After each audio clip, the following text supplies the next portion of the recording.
آج ہمارے لیے بہت خوش قسمتی کی بات ہے کہ ہمارے درمیان ہماری بہن عظمیٰ ناہید موجود ہیں. عظمیٰ بہن انڈیا سے تشریف لائی ہیں اپنے کچھ رشتہ داروں کی شادی میں، اور ہمارے لیے بہت سعادت کی بات ہے کہ انہوں نے ہمارے لیے وقت نکالا ہے اور آپ سے کچھ گفتگو کریں گی. عظمیٰ بہن علی گڑھ یونیورسٹی سے گریجویٹ ہیں. علی گڑھ کا نام تو سب نے سن رکھا ہوگا، علی گڑھ مسلم یونیورسٹی، اور دیوبند سے فاضل دینیات ہیں، اور آج کل یہ head of the ladies department ہیں تابو صدیق کالج میں، اور ایگزیکٹو ڈائریکٹر ہیں اقرا ایجوکیشن فاؤنڈیشن کے. اقرا ایجوکیشن فاؤنڈیشن کا بھی معلوم ہے آپ کو، شکاگو میں جن کا سلیبس آپ سب کسی نہ کسی طرح کہیں نہ کہیں یوز کرتے ہیں. انگلش میں جو کتابیں بچوں کے لیے اور کچھ بڑوں کے لیے بھی تیار کی گئی ہیں، اور ساؤتھ ایشین جو سسٹر برانچ ہے اقرا انٹرنیشنل کی، اس کی یہ ہیڈ ہیں، یعنی ایگزیکٹو ڈائریکٹر ہیں.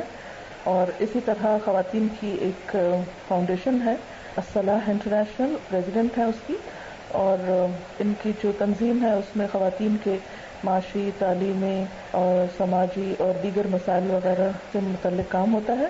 اور اس کے علاوہ آپ کو یہ بھی سن کر خوشی ہوگی کہ آپ اس وقت جو دارالعلوم دیوبند کے محتمم ہیں مولانا سالم قاسمی صاحب، ان کی صاحبزادی ہیں، اور مولانا قاری طیب صاحب کا نام بھی آپ نے سن رکھا ہوگا، ان کی پوتی ہیں، اور مولانا قاسم نانوتوی صاحب جو ہیں جو دارالعلوم دیوبند کے بانی ہیں، ان کی پڑپوتی ہیں.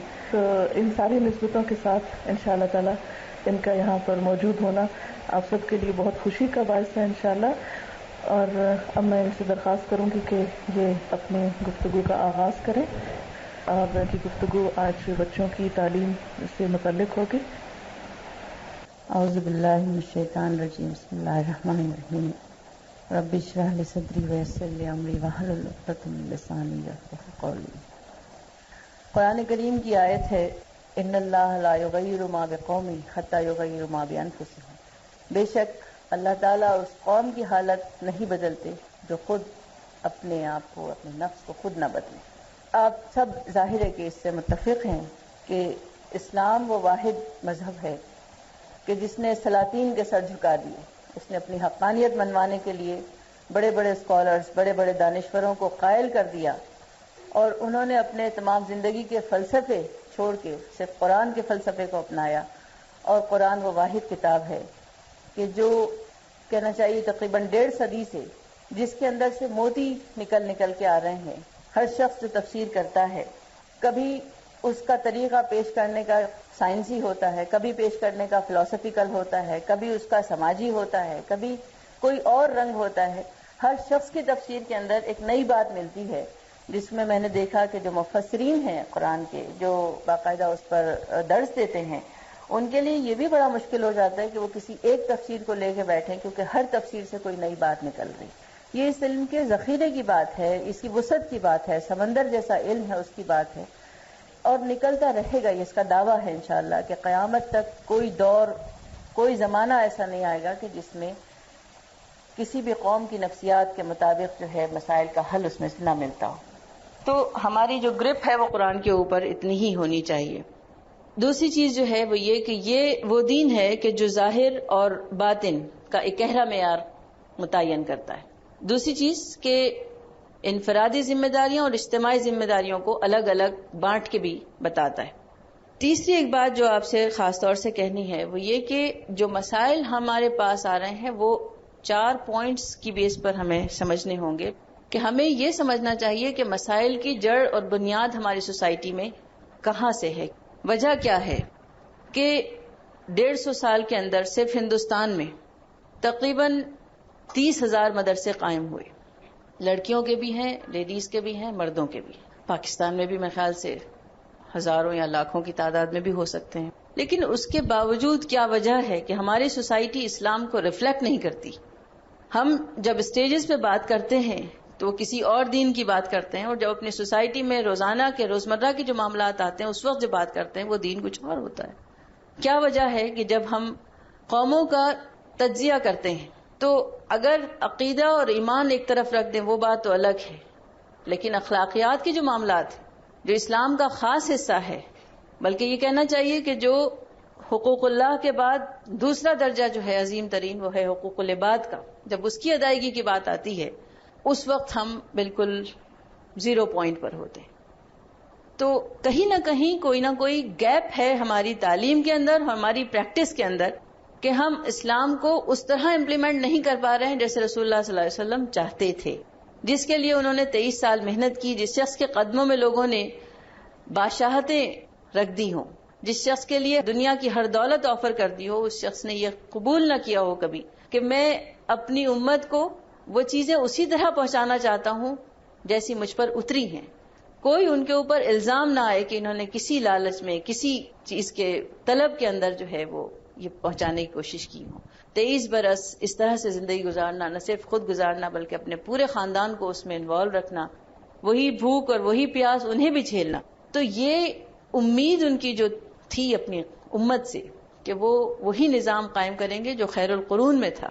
تو ظاہر بات ہے کہ ہم جب کلمہ پڑھتے ہیں اور ہم جب دین کی باتیں کرتے ہیں، ہم جب اپنے مدارس قائم کرتے ہیں، تب ان لوگوں کے لیے ایک بہت امید بن جاتی ہے جو قائم کرنے والے ہیں کہ ہم اسی معاشرے کو یہاں لا کے قائم کریں. بہرحال میں جو ذکر کرنا چاہ رہی تھی کہ وجہ کیا ہے کہ ہماری سوسائٹی ریفلیکٹ نہیں کرتی، تو اس کو سمجھنے کی ضرورت ہے کہ سب سے پہلے ہے دین. دین کی تعریف کیا ہے؟ دین وہ ہے جو اللہ تعالیٰ نے بلا واسطہ ملائکہ علیہ السلام پر اتارا. اس کے بعد آتا ہے اسلام. اسلام وہ ہے جو ملائکہ نے انبیاء علیہ السلام کے پاس ٹرانسفر کیا، جس کے اندر شریعت داخل ہوئی. اور اس کے بعد نمبر آتا ہے مذہب کا. جب انبیاء علیہ السلام اپنے سے اگلے لوگوں تک شفٹ کر رہے ہیں اس چیز کو، اس کے اندر قانون داخل ہوا، اس کو کہا گیا مذہب. جیسے امام ابو حنیفہ رحمۃ اللہ علیہ، امام شافعی فرماتے ہیں کہ میرا مذہب یہ کہتا ہے. تو وہ ان دا لائٹ آف دین اور ان دا لائٹ آف اسلام جب کسی چیز کو چیک کر رہے ہیں تو اس سے وہ مذہب طے کر رہے ہیں، اسلام کا قانون طے کر. پھر یہ لوگ جو اس کے اندر ایڈیشن کرتے ہیں اور اس کو کلیریفائی کرتے ہیں اور مختلف زمانوں کی آپ صلی اللہ علیہ وسلم کی سنتیں جو ہیں انہیں جب شامل کرنے کے بعد یہ ایک فقہ مرتب کرتے ہیں، اس کے بعد ان کا نام رکھے گئے مسلک. مسلک کے بعد ایک چوتھی شکل اور ہے، وہ ہمارے اور آپ کے دور کی چیز ہے جس کو کہا گیا مشرب. مشرب کے معنی یہ ہے کہ وہ آپ کی اور ہماری اپنی چوائس ہے، پسند ناپسند ہے کہ آپ چاہیں کہ میں زندگی ایسے گزاروں اور میں چاہوں کہ میں زندگی ایسے گزاروں. میں یہ کہوں کہ یہ صحیح ہے، آپ کہیں کہ یہ صحیح ہے. یہ ہے وہ ذاتی رائے جو جب دین کے اندر داخل ہو جاتی ہے اس میں اس کی شکل بگڑ جاتی ہے. قرآن کریم میں ہمیں فرمایا گیا کہ آپ کو امت وسط بنا کے پیدا کیا، اعتدال والی امت. دوسری کسی قوم کو یہ اعلان نہیں دیا گیا، یہ بات نہیں کہی گئی دوسری کسی قوم کو، کیونکہ تمام دنیا کی قومیں کسی خاص وقت کے لیے تھی، کوئی خاص پیغام لے کے آئی تھی اور ایک خاص وقت تک کے لیے آئی تھی. اس کے بعد ان کو ختم کر دیا گیا، منسوخ کر دیا گیا. اس لیے ہمارا ایمان تو ہے ان کے اوپر، لیکن ایک وہ خاص وقت کے لیے آئی تھی، خاص پیغام لے کے آئی تھی. آخری دین، تکمیل دین قرآن پر ہو رہی ہے، اس لیے ہر چیز جو کچھ ملے گی، مکمل قانون اگر کہیں ملے گا تو قرآن کے اندر ملے گا آپ کو. اسی کے ساتھ حضور صلی اللہ علیہ وسلم فرماتے ہیں کہ تم خیر امت ہو. خیر امت کا ایک اتنا بڑا تصور ہمیں دیا گیا کہ ہر خیر کی بات اگر کہیں سے نکلے گی تو وہ اس قوم سے نکلے گی. قرآن کریم ہمارے پاس، احادیث ہمارے پاس، فقہ ہمارے پاس. اس کے بعد ظاہر ہے کہ کوئی چیز ایسی رہ نہیں جاتی کہ کسی زمانے میں ہو، کسی دور میں ہو، کسی ملک میں ہو، آپ کو اسلام سے کوئی گائیڈ لائن نہ ملتی ہو، یہ ناممکن. تو یہاں میرا جو خاص طور سے ذہن ان چیزوں کی طرف مائل ہوا، اس کی وجہ کیا ہے؟ کیوں میں نے اقرا انٹرنیشنل سے درخواست کی کہ وہ ساؤتھ ایسٹ ایشیا میں اقرا انٹرنیشنل باڈی لے کے آئیں، یہاں ہمیں ذمہ داریاں دیں. وہ پاکستان کے لیے انہوں نے ایک الگ گروپ کا انتخاب کیا، الگ گروپ نے اس کے رائٹس لیے، باقی پورا ایشیا جو ہے وہ ہمارے ذمے ہے، بامبے میں اس کا ہیڈ آفس ہے. کہ میں نے ایک چیز یہ نوٹس کی کہ ہمارے ہاں جو مدارس ہیں ان میں ایک بہت بڑا طبقہ مسلمانوں کا پڑھ رہا ہے، لیکن ذہن لوگوں کا یہ بن گیا کہ جو کانوینٹ کی تعلیم ہے وہ مدارس سے زیادہ بہتر ہے. اب اس کے ڈفرینٹ آسپیکٹس ہیں کہ یہ ذہن کیوں بنا. سب سے امپورٹنٹ چیز جو ہے جاننے کی وہ ہے میتھڈالوجی آف ٹیچنگ. 150 سال ہو گئے ہمارے مدارس کو قائم ہوئے. ان تمام علماء اکرام کی جو ان کے بانی ہیں، جنہوں نے برٹش پیریڈ میں جنگیں لڑ کے باقاعدہ انتہائی تکلیفیں سہ کے وہ مدارس قائم کیے، ان کی محنتیں اور ان کا ایثار اور ان کی قربانیاں وہ ساری اپنی جگہ اور سب ہمیں ایکسپٹ ہیں. لیکن اس کے باوجود آج کے دور میں methodology of teaching out dated ہے. یہ وجہ ہے جس کی وجہ سے ہم صحیح ترین دین نافذ کرنے کے قابل نہیں ہو پا رہے ہیں، اپنی سوسائٹی میں اس کی عکاسی نہیں دیکھ پا رہے ہیں. مدارس کے اندر بہت بار جانا ہوا. ایک مسل وہاں مشہور ہے کہ بچہ جب حوالے کیا جاتا ہے تو اس کے بارے میں یہ کہا جاتا ہے کہ چمڑی تمہاری دمڑی ہماری، یعنی اس کو مار پیٹ کا حق دیا جاتا ہے. بچے کی جو نفسیات کے ایکسپرٹس ہیں وہ کہتے ہیں کہ بچہ چاہے کہے یا نہ کہے محسوس کرتا ہے ہر چیز کو. جب اس کے سامنے قرآن کریم جیسی کتاب رکھی گئی ہے، اس کو پتا ہے کہ دنیا کی بہترین کتاب ہے، ام العلوم ہے یہ کتاب، اس کے بعد وہ دیکھتا ہے کہ میرے استاد کے ہاتھ میں چھڑی بھی ہے، تو چاہے وہ کہے یا نہ کہے لیکن اس کا اثر ضرور پڑتا ہے. اور یہ چیز آج تک ہے. مجھے نہیں معلوم کہ یہاں جاری ہے یا نہیں، اگرچہ کلچرل فرق زیادہ نہیں، لیکن اس کے باوجود یہ چیز انتہائی ڈینجرس ہے. دوسری چیز جو ہے کہ ہمارے ہاں جو پوش علاقے ہیں وہاں سے فون آتے ہیں کہ آپ ہمارے لیے کسی مولوی صاحب کا انتظام کر دیجئے، لیکن برائے کرم ان کو یہ کہہ دیجئے کہ بچوں کو عذاب سے نہ ڈرائیں. یہ آپ دیکھیے کہ میں سمجھتی ہوں کہ یہ علم دین کی بات نہیں، یہ اس شخص کی اپنی ذات کی بات ہے کہ وہ بچے کو کنونس نہ کر پائے، قائل نہ کر پائے، مائل نہ کر پائے ایکشن کے اوپر، اور وہ ڈرائے ان کو عذاب سے. انہوں نے صحیح طور پر جو ہے اسلام کو اپنی شخصیت کے اندر اڈاپٹ نہیں کیا. میتھڈالوجی آف ٹیچنگ میں بہت ساری چیزیں آتی ہیں، انسان کی اپنی پرسنالٹی آتی ہے. آج کے دور میں اس پر خاص توجہ ہونے لگی ہے کہ پرسنالٹی ڈیولپمنٹ کے بھی الگ پیریڈز ہوں، الگ اس کے لیکچر ہوں. لیکن ہم دیکھتے ہیں کہ ہمارا پورا نظام اس کے اندر کہیں پرسنالٹی ڈیولپمنٹ، بامبے میں، انڈیا میں، بلکہ یہ مشہور ہے عام بات کہ مدارس سے نکلنے والے طلباء کو بس کے نمبر تک پڑھنے نہیں آتے، کوئی دوسری زبان نہیں پڑھائی جاتی، سائنس کی بالکل نالج نہیں ہے، دنیا میں کیا ہو رہا ہے، کیوں ہو رہا ہے، اس کی کچھ پتہ نہیں ہے. تو جب مدارس کے لوگ اس لیے فارغ کیے جا رہے ہیں کہ دنیا میں دین پھیلائیں، تو کیا وجہ ہے کہ ان کو سوسائٹیز کے بارے میں کچھ معلوم ہی نہ ہو، نہ اپنی سوسائٹی کے بارے میں معلوم ہو، نہ دوسروں کی سوسائٹی کے بارے میں معلوم ہو. بلکہ ہونا تو یہ چاہیے کہ ان کی مکمل زبان آتی ہو، ان کے کلچر سے واقف ہوں، ان کی نفسیات سے واقف ہوں. آپ پیش ہی نہیں کر سکتے اسلام کو جب تک کہ آپ مکمل طور پہ ان سے واقفیت نہ رکھتے ہوں اس قوم سے. اور آج کے دور میں جو سوشولوجی کے جو ڈپارٹمنٹس ہوتے ہیں کتنا کانسنٹریٹ کرتے ہیں وہ کہ وہ ان کے تاریخی پہلو بتاتے ہیں قوموں کے، ان کی جو آج کی پریکٹسز ہیں ان کے بیک گراؤنڈ بتاتے ہیں کہ کس وجہ سے وہ آج کا فلاں عمل کر رہے ہیں. نتیجہ ہوتا ہے کہ آپ کے سامنے پوری پکچر کلیئر ہوتی ہے کہ آپ کو جن کے سامنے دین پیش کرنا ہے وہ کیا نفسیات رکھتے ہیں، کیا ذہن رکھتے ہیں.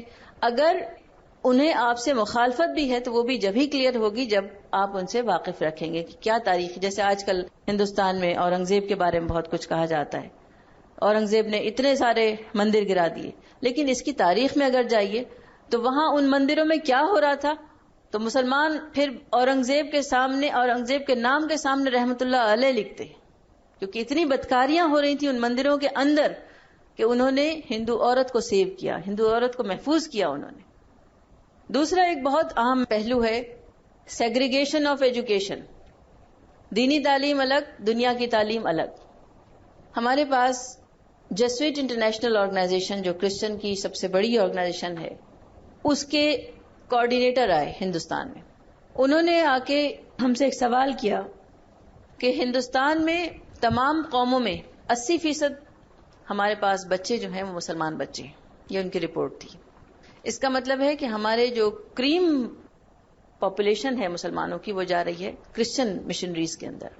انہوں نے ایک شکایت کی کہ یہاں مسلمان ہاتھ نہیں جوڑتے، پریئرز کے وقت کوئی تصویر نہیں بناتے، گریٹنگز کے وقت کسی قسم کا وہ کوئی ایسی چیز کہ جو کرسمس ہوتا ہے اس وقت یا دیوالی کے اوپر یا ہولی کے اوپر وہ چاہتے ہیں کہ اس میں کسی میں شریک نہیں ہوتے مسلمان لوگ. تو وہ ہم سے چاہتے تھے کہ ہم انہیں بتائیں، گائیڈ کریں کہ کون سا ایسا طریقہ ہو کہ مسلمان جو ہیں وہ کمیونل ہارمنی کے اندر شریک ہوں، فرقہ واریت جو ہے اس کو ختم. ایک بات یہ بہت کی پوائنٹ ہے، یہ سمجھنے کی کوشش کریے کہ سارا ظلم، ساری افتاد مسلمانوں کے اوپر ہے، لیکن الزام بھی مسلمانوں کے اوپر ہے. ہمیں یہ چیک کرنے کی ضرورت ہے کہ وہ غلط ہیں یا صحیح ہیں الزام رکھنے میں. جہاں تک ان چیزوں کی بات ہے کہ ہاتھ جوڑنے کی بات، اور یہ اس پہ ہم نے بالکل صفائی سے ان سے منع کیا کہ طریقہ تو آپ کا بھی ہاتھ جوڑنے کا نہیں تھا، یہ تو ہندوانی طریقہ ہے. آپ پوری دنیا میں کیا ہاتھ جوڑ کے عبادت کرتے ہیں؟ آپ نے اپنے آ کے ہندوستان میں طریقے بدلے، تو آپ یہ کیوں چاہتے ہیں کہ مسلمان اپنے طریقے بدلیں؟ یہ تو ممکن نہیں ہے، کیونکہ ہمارے نزدیک ہم نے ان کو توحید کا وہ پیش کیا کانسیپٹ، اور یہ کہا کہ توحید کے بارے میں اتنا زور ہے، اور شرک جو ہے اس کی جو تعریف بیان کی گئی 700 جگہ قرآن کریم نے شرک کے بارے میں جس طرح سے ذکر کیا سختی کے ساتھ، وہ یہ ہے کہ وہ چاہے زبان سے ہو، فکر سے ہو یا عمل سے ہو، وہ شرک ہی ہے، اس کی اور کوئی تعریف نہیں ہے. تو اس لیے ہم اس عمل کو بھی کہ ہاتھ جوڑنے والی بات جو آپ کر رہے ہیں اس کو بھی شرک میں ہی شمار کرتے ہیں، ہم نہیں کر سکتے. لیکن ہاں ہم دوسرا ایک کام کر سکتے ہیں. آپ ہمیں کوئی پیریڈ دیجئے، ہم اپنے بچوں کو خود پڑھائیں گے، ہم اسلامک پرسپیکٹو میں ان کو تعلیم دیں گے کہ اسلامی اخلاقیات کیا ہیں، اسلام کون سے ایسے درس دیتا ہے کہ جب آپ کی حیثیت ایک مائنورٹی کی حیثیت سے ہو تب آپ کے معاملات، آپ کے اخلاق، آپ کے آداب غیر مسلموں کے ساتھ کیا ہوں، اور جب آپ میجورٹی کی حیثیت سے ہوں تو آپ کے اخلاق اور آداب مائنورٹی کے ساتھ کیسے ہوں. یہ ہم خود سکھائیں گے ان کو. تو آپ کو میں جو بتا رہی ہوں اس کی جو خاص کہنا چاہیے کہ کی پوائنٹ ہے وہ یہ کہ ہم یہ سوچتے رہتے ہیں کہ ہم دعوت دین کیسے دیں لوگوں کو، وہ ایکسیپٹ کریں گے یا نہیں کریں گے. میں للہ کہہ رہی ہوں کہ یہ ڈر صرف اپنی ذات کا ہے اندر کا اور کچھ بھی نہیں. انہوں نے یہ ایکسیپٹ کر لیا کہ ہم آپ کو پورے ہندوستان میں جتنے کانوینٹس ہیں اس میں ہم آپ کو پیریڈ دیں گے. اب یہ ہماری ذمہ داری ہے کہ ہم یہ آفر ان کی قبول کریں یا نہ کریں. اسی گفتگو کے بعد میں نے اقرا کو انڈیا میں لانچ کیا، اور اقرا کی 45 کتابیں انگلش میں آئیں. اس کے بعد اس کا اردو ٹرانسلیشن آیا، ہندی اس کا ٹرانسلیشن ہو چکا ہے، بنگالی میں اس کا ٹرانسلیشن جاری ہے، تمل میں اس کا ٹرانسلیشن جاری ہے. پورے ہندوستان کے لیے اقرا کا مکمل کریکولم جو سسٹمیٹک اور انٹیگریٹڈ کریکولم ہے، منضبط کریکولم ہے، جو نرسری سے SSC تک بچوں کو پڑھایا جائے گا، جس کی خصوصیت ایک یہ بھی ہے کہ وہ بچوں کی نفسیات اور جو ذخیرہ الفاظ ہے بچوں کے اس کے مطابق تیار کیا گیا. ایک نرسری کا بچہ جو ہے وہ پڑھنے کے لیے تفسیر بھی پڑھ رہا ہے، حدیث بھی پڑھ رہا ہے، فقہ بھی پڑھ رہا ہے. بچے کو خود نہیں معلوم لیکن نرسری لیول سے پڑھ رہا ہے، اتنے آسان طرز پہ کہ اسے کھیل کھیل میں وہ دینیات سیکھ رہا ہے. یہ اقرا کا کریکولم الحمدللہ اس وقت 40 ممالک میں رائج ہے، اور ہندوستان میں ہم نے تقریباً 400 اسکولوں میں لانچ کیا اس کو، جو مسلم مینجڈ اسکولز ہیں، جس میں مورل سائنس کے پیریڈ میں ہم نے اس کو لانچ کیا.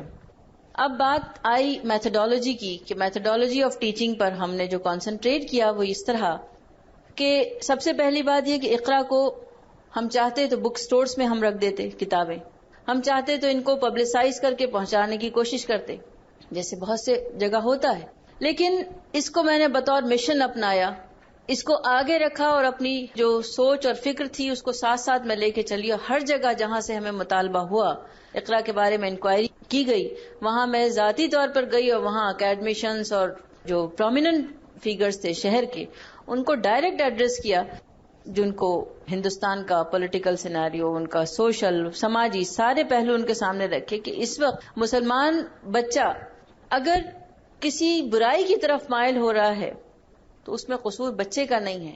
چاروں طرف سے ٹی وی ہو، الیکٹرانک میڈیا ہو، پرنٹ میڈیا ہو، چاروں طرف سے جو بوچھار ہے وہ ظاہر ہے کہ کسی معصوم ذہن کو کیسے محفوظ رکھ سکتی ہے. تو ہمارا قصور ہے کہ ہم اس کو صحیح طریقے پہ پہنچانے کی کوشش نہیں کر رہے ہیں. میں نے جا کے ڈائریکٹ ایڈریس کیا، بے شمار قسم کے سوال، بے شمار قسم کی الجھنیں، مخالفتیں، یہ مسلک وہ جماعت، کہ جب کسی پازیٹیو چیز کا نیگیٹو طریقہ کار پر آپ ابتدا کریں گے تو امپریشن نیگیٹو پڑے گا، پازیٹو نہیں پڑے گا.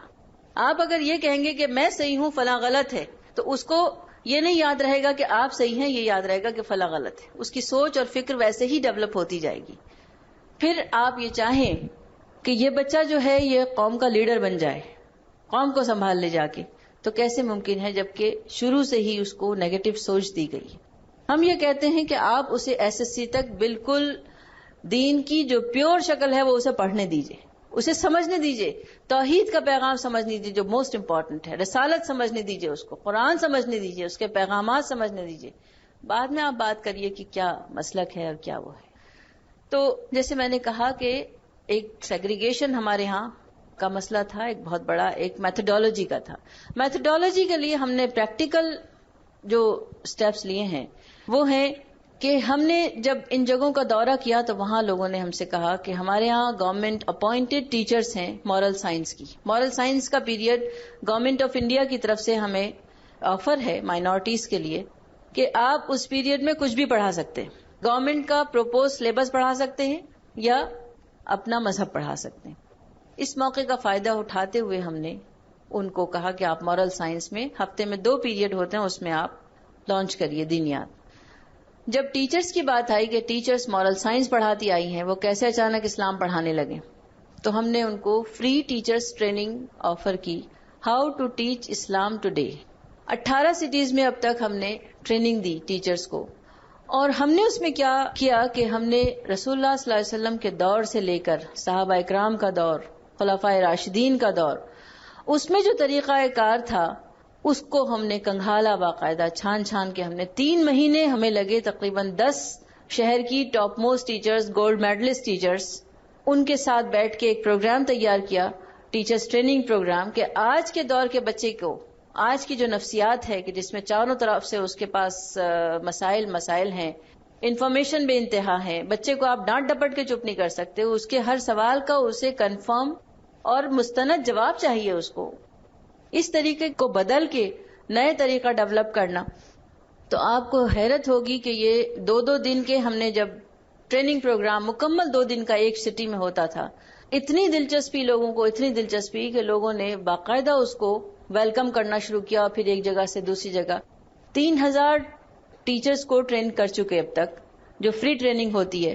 اور اچھی بات اب یہ ہے کہ ہمارے علماء اکرام بہت سے جو اس میں شریک رہے، انہوں نے سنی وہ سب چیزیں.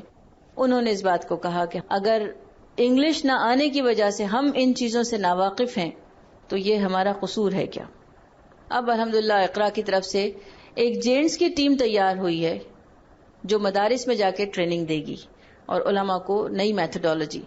ہمیں اندازہ یہ ہوا کہ جو ٹیکنکس بی ایڈ اور ایم ایڈ کی ہیں وہ تمام ٹیکنکس رسول اللہ صلی اللہ علیہ وسلم کے دور کی ہیں، وہ سب وہی ہیں ایگزیکٹلی. کس طرح سے وہ بچے کو ٹریننگ دیتے تھے، اور بچے کی بھی عمروں کا تعلق تھا. اس کے بعد خواتین، مرد، اور پھر اس میں مردوں میں بھی جو نئے تھے، جو سینئر تھے، ان کی الگ الگ تعلیم، کس طرح سے تربیت ہوئی. امام ابو حنیفہ کا دور، امام شافعی کا دور، امام مالک کا دور، سب پیریڈز میں جو ہیں آپ کو ٹیکنکس ملیں گی پڑھانے کی، جو اب آج ویسٹ آ رہی ہیں، ویسٹرن کنٹریز سے آ رہی ہیں. بی ایڈ اور ایم ایڈ کی ہم یہ کہتے ہیں اب ان سے کہ ہم نے بی ایڈ اور ایم ایڈ کی ٹیکنکس کو مشرف اسلام کر لیا، کلمہ پڑھا دیا اس کو.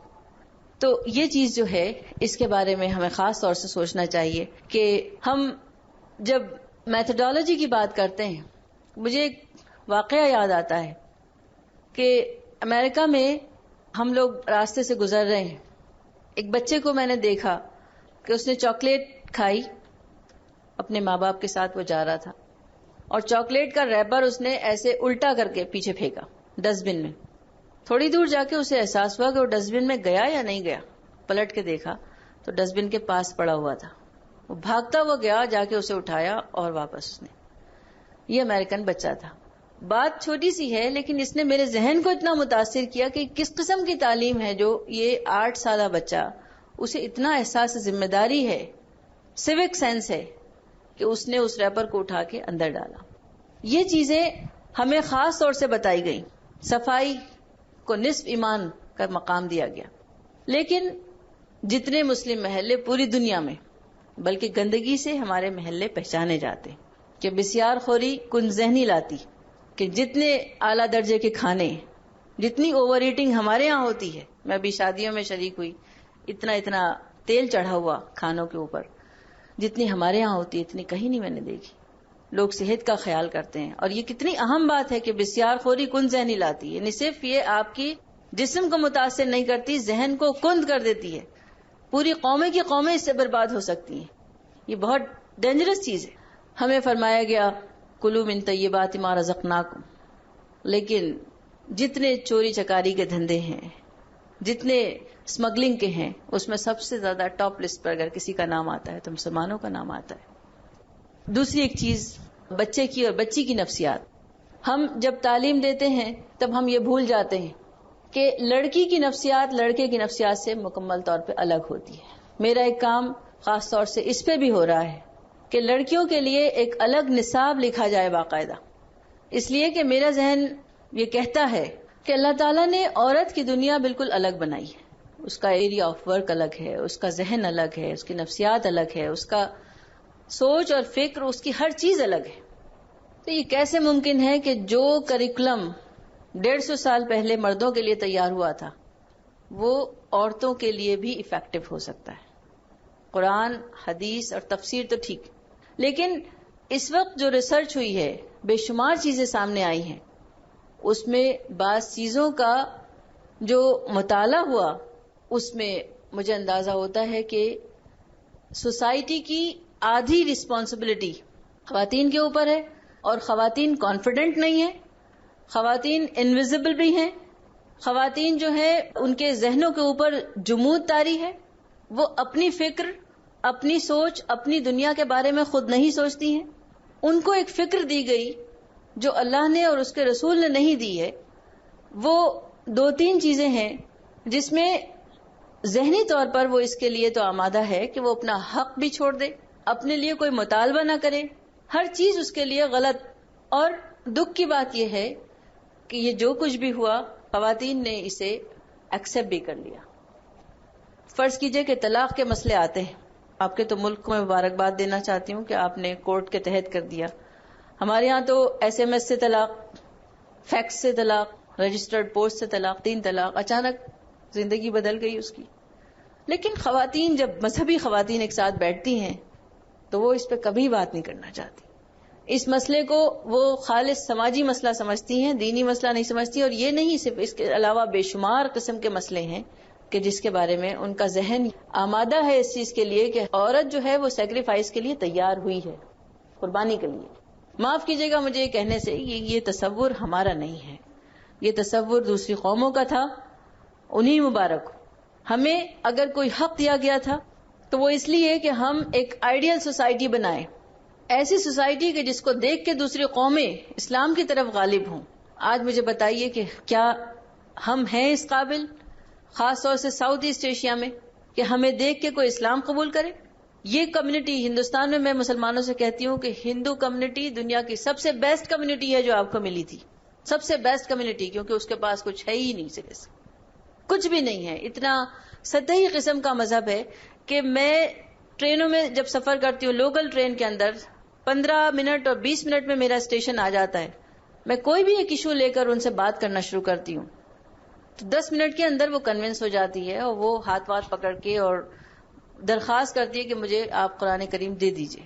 لیکن اتنی بڑی کمیونٹی کے لیے تو باقاعدہ پلان کے ساتھ کام ہونا چاہیے. ہمیں جنریشنز پہ ورک کرنا پڑے گا کہ ہم بجائے اس کے کہ یہ مظالم سہتے رہیں، بجائے اس کے کہ ہم دنیا بھر کے تانے سنتے رہیں، دعوت دین کا کام ہونا چاہیے، پرزور طریقے پہ ہونا چاہیے.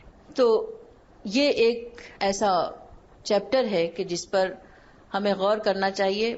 تو جب آپ تعلیم حاصل کریں تو ذرا ان چیزوں پہ غور کر لیں کہ مسائل آپ کے کیا ہیں. ایک سوسائٹی کے اوور آل مسائل ہیں جس میں مرد بھی آتے ہیں اور آپ بھی آتی ہیں، اور ایک آپ کے اپنے ذاتی مسائل ہیں، خود عورت کے مسائل ہیں جس کو مرد کبھی طے نہیں کر سکتا. حضرت عائشہ رضی اللہ عنہ وہ شخصیت تھی کہ جب خواتین کے مسائل آتے تھے، ہمیں معلوم ہے کہ رسول اللہ صلی اللہ علیہ وسلم رحمت للعالمین تھے، ان سے ہم یہ امید نہیں کر سکتے کہ کوئی فیصلہ جو ہے وہ عورت کے اگینسٹ میں چلا جائے. لیکن اس کے باوجود حضرت عائشہ رضی اللہ عنہ کے ذریعے سے ریفر ہو رہے ہیں کیسز جس میں عورت کی نفسیات داخل ہو رہی ہے. اس بات کا ایک فرق الگ ہو جاتا تھا. آج ہمیں بتائیے کہ کتنے ایسے دارالقضاء، کتنے ایسے کورٹس ہیں کہ جس میں عورت مفتیاں ہیں یا عورت قاضی ہے.